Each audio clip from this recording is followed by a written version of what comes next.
آپ بتا دوں میں ہونٹوں میں کچھ کراتی نہیں، پھر لوگ کہتے ہیں آپ نے اپنا کیا حال کر لیا، ارے بھائی نے نہیں کروایا اس میں کچھ بھی۔ پاکستانی مشہور اور سینئر اداکارہ بشرا انصاری نے حال ہی میں اپنے ہونٹوں سے متعلق برسوں سے جاری قیاس آرائیوں پر خاموشی توڑ دی ہے۔ بشرا انصاری کا کہنا تھا کہ مجھے اکثر لوگ پوچھتے ہیں کہ کیا میں نے لیپ فلرز یا ہونٹوں کی سرجری کروائی ہے اور میرے ہونٹوں کے بارے میں مختلف باتیں کی جاتی ہیں۔ اداکارہ نے دو ٹوک انداز میں وضاحت دیتے ہوئے کہا ہے کہ میں نے باقاعدہ لپ فلرز نہیں کروائے،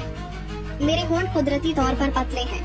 اور میں صرف ایک ماہر ڈاکٹر سے اپنے ہونٹوں کی ہلکی سی آؤٹ لائن بنواتی ہوں، جس کے بعد میک اپ کے ذریعے انہیں نمایاں کرتی ہوں۔ بشرا انصاری نے مزید کہا کہ میں تقریباً 50 برس سے شوز انڈسٹری کا حصہ ہوں اور اگر میں نے اپنے چہرے میں کوئی بڑی تبدیلی کروائی ہوتی تو میرے مداح فورا اسے محسوس کر لیتے اور شاید اسے پسند بھی نہ کرتے۔ بشرا انصاری کے اس واضح موقف کے بعد سوشل میڈیا پر بھی مختلف ردعمل سامنے آ رہے ہیں، جہاں کئی صارفین ان کی ایمانداری، صاف گوئی اور خود اعتمادی کو خوب سراہ رہے ہیں۔